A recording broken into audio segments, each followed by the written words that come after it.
Hello student, welcome to focus education point. हम 10th class science chapter number 10 प्रकाश, परावर्तन एवं अपवर्तन पढ़ेंगे। इस क्लास के जो नोट्स हैं वो आपको नीचे डिस्क्रिप्शन में लिंक दिया हुआ है, हमारा Telegram channel focus education point, उसको ज्वाइन कर लीजिए। वहाँ पर आपको इस क्लास की PDF मिल जाएगी। यहाँ हम चैप्टर नंबर 10 स्टार्ट करने से पहले अभी जो कोरोना की जो विपरीत परिस्थितियाँ चल रही है उसके कारण आपकी क्लास ऑनलाइन हो रही है और इसमें आपकी अटेंडेंस जो है आपको कमेंट करके अपना नाम लिख देना है और आपके जो भी डाउट हैं वो भी आपको कमेंट में पूछना है। इससे आपकी अटेंडेंस भी लग जाएगी। तो क्लास स्टार्ट करते हैं। चैप्टर नंबर 10 प्रकाश, और प्रकाश की दो घटनाएं होती है, परावर्तन एवं अपवर्तन। तो दोनों घटनाओं को समझने से पहले हम सबसे पहले समझते हैं प्रकाश, लाइट, ये क्या होता है। तो प्रकाश जो है ये एक माध्यम है जिसके द्वारा हम किसी वस्तु को देख पाते हैं। अगर आपके घर में सभी लाइटें ऑफ कर दी जाए, सभी दरवाजे खिड़कियाँ सभी बंद कर दी जाए तो आपको वहाँ पर दिखेगा अंधेरा, और उस अंधेरे के कारण आप किसी भी वस्तु को देख नहीं पाओगे या सही तरीके से नहीं देख पाओगे, और वो उसका कलर क्या है, कौन सी वस्तु है, उसके बारे में आप जानकारी नहीं ले पाओगे।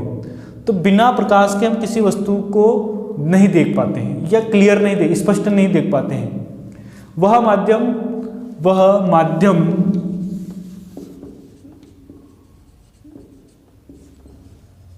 जिसके द्वारा हमें दृष्टि संवेदना उत्पन्न होती है, क्या कहलाता है? वो प्रकाश कहलाता है। प्रकाश कहलाता है अर्थात वह माध्यम जिससे हमें दृष्टि संवेदना उत्पन्न होती है, मतलब किसी वस्तु को हम देख पाते हैं, वह क्या कहलाता है? प्रकाश कहलाता है, लाइट कहलाता है। अब एक प्रकाश से ही संबंधित आता है नाम अपने इस चैप्टर के अंदर, प्रकाश किरण। प्रकाश किरण क्या होती है? तो मैं सबकी परिभाषा यहाँ आपको नहीं लिखवा कर PDF में आपको टेलीग्राम चैनल पर PDF सेंड कर दूंगा, वहाँ से आप लिख लेना इसको। प्रकाश किरण क्या होती है? एक छोटा प्रकाश स्रोत होता है जो किसी वस्तु की क्या बना सकता हो? छाया। क्या बना सकता हो? छाया बना सकता हो, परछाई बना सकता हो। वो क्या कहलाता है? प्रकाश किरण कहलाता है। बात क्लियर है? तो प्रकाश क्या होता है, प्रकाश किरण क्या होती है, ये तो इसकी बात हुई। लेकिन अब इस प्रकाश के बारे में कई सारे वैज्ञानिकों ने अलग अलग कि भाई प्रकाश किस प्रकार से व्यवहार करता है, तो कई सारे वैज्ञानिकों ने अपने अपने हिसाब से इसको लिखा। तो पहले जो वैज्ञानिक थे वो थे न्यूटन, आइजक न्यूटन। न्यूटन ने सिद्धांत दिया कणिका सिद्धांत। कौन सा सिद्धांत दिया? कणिका सिद्धांत। और इस सिद्धांत के अकॉर्डिंग जो प्रकाश है वो कैसा होता है? कणीय होता है। कैसा होता है? तो पहला जो सिद्धांत दिया वो न्यूटन ने दिया प्रकाश के बारे में, और उस सिद्धांत को बोला अपन ने कणिका सिद्धांत। और इस सिद्धांत के अनुसार प्रकाश की जो प्रकृति है वो कैसी होती है? कणीय होती है। बात क्लियर है? दूसरा जो सिद्धांत दिया वो है हाइगेन ने। किसने दिया? सेकंड जो सिद्धांत है इसका वो दिया है हाइगेंस ने। और हाइगेंस नामक जो वैज्ञानिक है इसने बताया तरंग। किसके बारे में बताया? तरंग के बारे में बताया कि इसने दिया कि तरंग सिद्धांत। इसके सिद्धांत को क्या कहा? तरंग सिद्धांत बोला गया। और इस तरंग सिद्धांत के अनुसार प्रकाश जो है वो किसके जैसा व्यवहार करता है? एक तरंग की तरह व्यवहार करता है। हाइगेंस के बाद में मैक्सवेल तीसरे वैज्ञानिक हैं। मैक्सवेल और मैक्सवेल ने दिया विद्युत चुंबकीय सिद्धांत, विद्युत चुंबकीय तरंग सिद्धांत। और इनका जो सिद्धांत है उस सिद्धांत के अकॉर्डिंग क्या है, प्रकाश जो है किसकी तरह व्यवहार करता है, विद्युत चुंबकीय तरंग की तरह व्यवहार करता है। बात क्लियर है। पहला सिद्धांत कणिका सिद्धांत, जिसके इस तरंग सिद्धांत कणिका सिद्धांत के अकॉर्डिंग कणीय तरीके से व्यवहार करता है। हाइगेन ने दिया तरंग सिद्धांत, जिसके अकॉर्डिंग तरंग के तरह व्यवहार करता है। और मैक्सवेल ने दिया विद्युत चुंबकीय तरंग सिद्धांत, जिसमें प्रकाश जो है विद्युत चुंबकीय तरंग की तरह व्यवहार करता है। चौथा जो है वो है प्लांक, वैज्ञानिक का नाम है प्लांक। इसने सिद्धांत दिया द्वैत सिद्धांत। क्या दिया? द्वैत सिद्धांत दिया। द्वैत सिद्धांत डेग ब्रोगली ने दिया था, सॉरी। प्लांक का जो सिद्धांत है, इस प्लांक के सिद्धांत को बोला गया क्वांटा। उन्होंने क्या कहा कि प्रकाश जो है वो ऊर्जा के छोटे छोटे पैकेटों में होता है। क्या होता है? छोटे छोटे पैकेटों में, जिसको इस पैकेट को बोलते हैं क्वांटा। तो इन्होंने सिद्धांत दिया क्वांटम सिद्धांत। क्या दिया? क्वांटम सिद्धांत। और इस सिद्धांत के अकॉर्डिंग प्रकाश जो है वो किसकी तरह होता है? क्वांटा, मतलब कि छोटे छोटे पैकेट में, छोटे छोटे पैकेट के रूप में होता है। किसके रूप में होता है भाई? छोटे छोटे पैकेट के रूप में होता है। नंबर 5 जो है वो है दे ब्रोगली। कौन है? De Broglie. De Broglie. इन्होंने दिया द्वैत सिद्धांत। कौन सा सिद्धांत दिया भाई? द्वैत सिद्धांत। इनकी तरह जो दे ब्रोगली ने जो द्वैत सिद्धांत दिया, दोहरी प्रकृति का सिद्धांत, मतलब कि प्रकाश जो है ये दो प्रकार से व्यवहार करता है। ये करता है कणित प्रकार से और तरंग। इन्होंने ये कहा कि प्रकाश जो है वो कणीय भी होता है और तरंग भी होता है। तो कणीय भी माना इन्होंने और तरंग भी माना, और इन्होंने कौन सा सिद्धांत दिया? द्वैत सिद्धांत। नंबर 6 जो वैज्ञानिक है वो है हाइजेनबर्ग। कौन है? हाइजेनबर्ग। और इन्होंने सिद्धांत दिया अनिश्चितता सिद्धांत। अनिश्चितता सिद्धांत। अनिश्चितता सिद्धांत दिया। और इन्होंने क्या बताया कि प्रकाश जो है वो अनिश्चित रूप से, उसकी जो प्रकृति वो अनिश्चित होती है। बात क्लियर है? तो ये कुल जो वैज्ञानिकों ने जो प्रकाश के बारे में बताया वो रही बात। अब हमने प्रकाश क्या होता है, प्रकाश के बारे में कौन से वैज्ञानिक ने क्या तर्क दिया वो पढ़ लिया। अब प्रकाश के ऊपर आधारित 2 घटनाएं होती हैं, परावर्तन और अपवर्तन। तो हम इस चैप्टर के अंदर यहाँ पर परावर्तन व अपवर्तन दोनों घटनाओं को अच्छे से पढ़ने वाले हैं। तो पहली घटनाएं जो है वो है परावर्तन। तो हम इस चैप्टर के अंदर परावर्तन जो है उसको पहले पढ़ेंगे।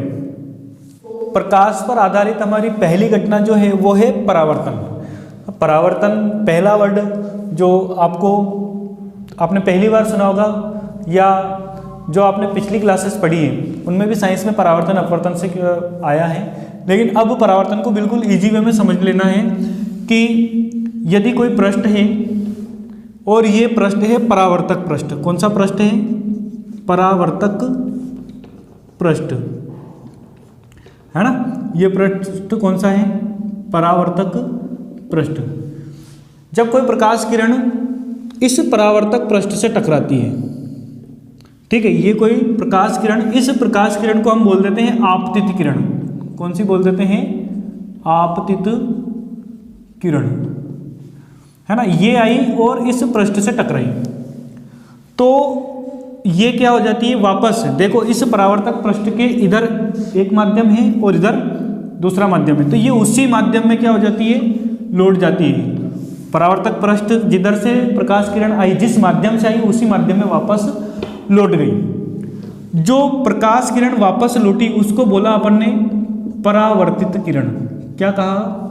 परावर्तित किरण। तो जब कोई प्रकाश किरण किसी परावर्तक पृष्ठ से टकराती है तो वह पुनः उसी माध्यम में लौट जाती है। प्रकाश की यह परिघटना क्या कहलाती है? परावर्तन कहलाती है।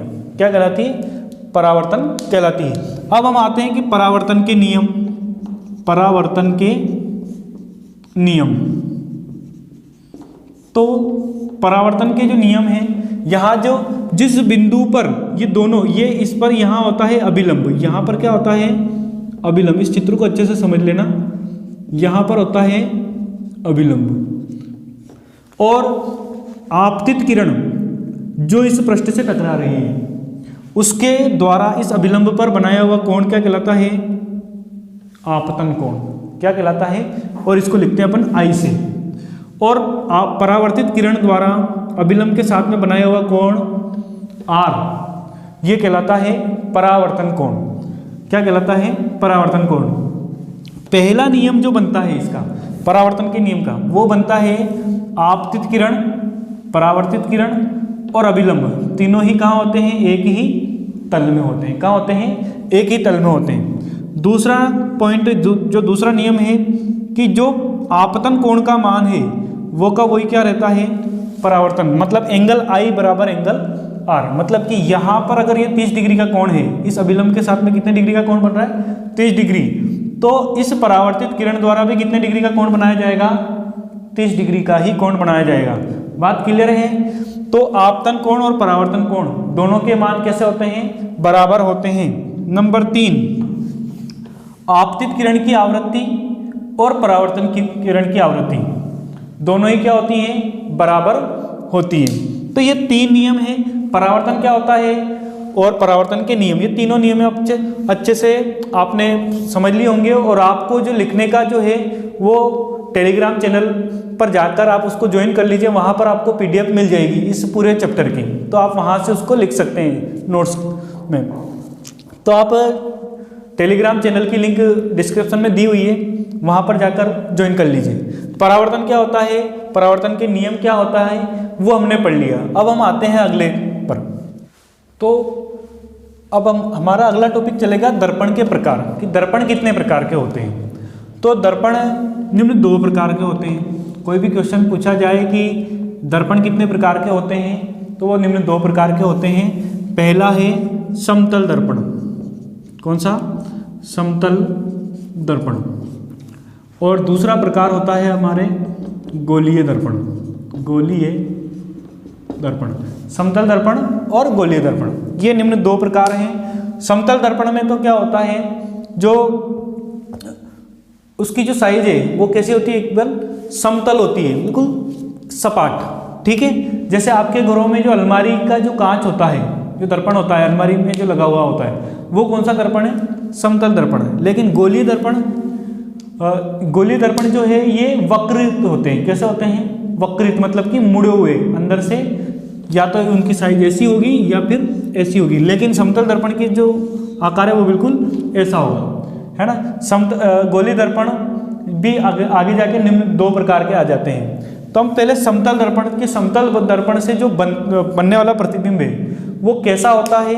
तो समतल दर्पण से बनने वाले प्रतिबिंब की कुछ विशेषताएं हम देखते हैं। समतल दर्पण क्या होता है। और तो समतल दर्पण, मान लीजिए ये कि समतल दर्पण है ना, ये हमने समतल दर्पण बना दिया। यहाँ पर हमारी कोई वस्तु रखी हुई है, इसको नाम दे दिया हमने बिंब। इस पाठ के अंदर हम वस्तु को बिंब या वस्तु है ना, यहाँ पर कोई वस्तु रखी हुई है या बिंब रखी हुई है, इससे प्रकाश किरण गई ऐसे इधर, है ना, ये इसको बोला हमने आपतित किरण। और ये परावर्तित हो गई इधर, और इसको हमने देखा।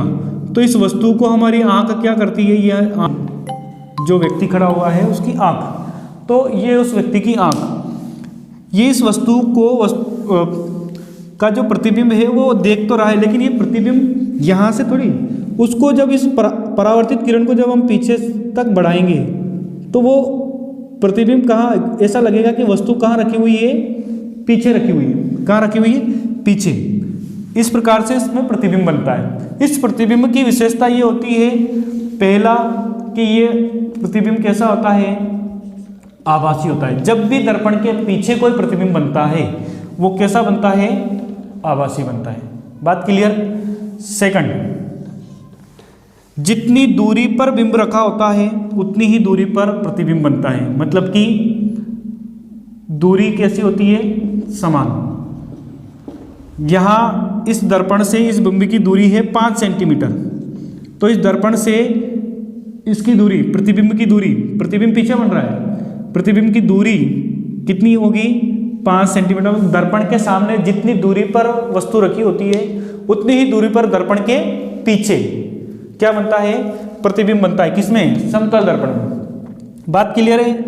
अब तीसरा और सबसे इंपॉर्टेंट जो पॉइंट है वो है कि जब हम किसी समतल दर्पण में किसी वस्तु का प्रतिबिंब देखते हैं तो उस वस्तु का दायां भाग, वस्तु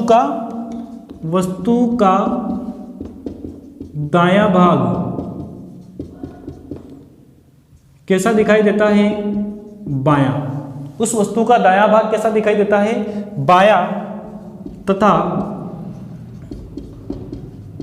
बायां भाग कैसा दिखाई देता है, दायां दिखाई देता है। वस्तु का दायां भाग बायां तथा बायां भाग दायां दिखाई देता है। और इस प्रकार के परावर्तन को हम बोलते हैं पार्श्व परावर्तन। क्या बोलते हैं, पार्श्व परावर्तन। तो अब यहां से क्वेश्चन बनता है कि पार्श्व परावर्तन किसे कहते हैं, ऐसा परावर्तन जिसमें वस्तु का दायां भाग बायां लेकिन प्रतिबिंब का बायां होगा। वस्तु का तो दायां भाग और प्रतिबिंब का बायां भाग दिखाई देगा, तथा वस्तु का या बिंब का बायां भाग प्रतिबिंब का दायां भाग दिखाई देता है ना। उसको क्या बोलते हैं अपन, पार्श्व परावर्तन कहते हैं। तो समतल दर्पण द्वारा क्या दिखाया जाता है, पार्श्व परावर्तन प्रदर्शित किया जाता है। लेकिन वस्तु का प्रतिबिंब कैसा बनता है, तो वो बनता है कैसा, आभासी व सीधा। तो ये रही समतल दर्पण से बनने वाले प्रतिबिंब की विशेषताएं। तो आज की क्लास में इतना ही। इससे आगे का हम अगली क्लास में पढ़ेंगे। और इस क्लास की और इस पूरे चैप्टर की PDF आपको डिस्क्रिप्शन में जो लिंक दिया हुआ है टेलीग्राम चैनल का, उस पर जाकर आप ले सकते हो और पूरे पाठ को लिख सकते हो। मिलते हैं अगली क्लास में।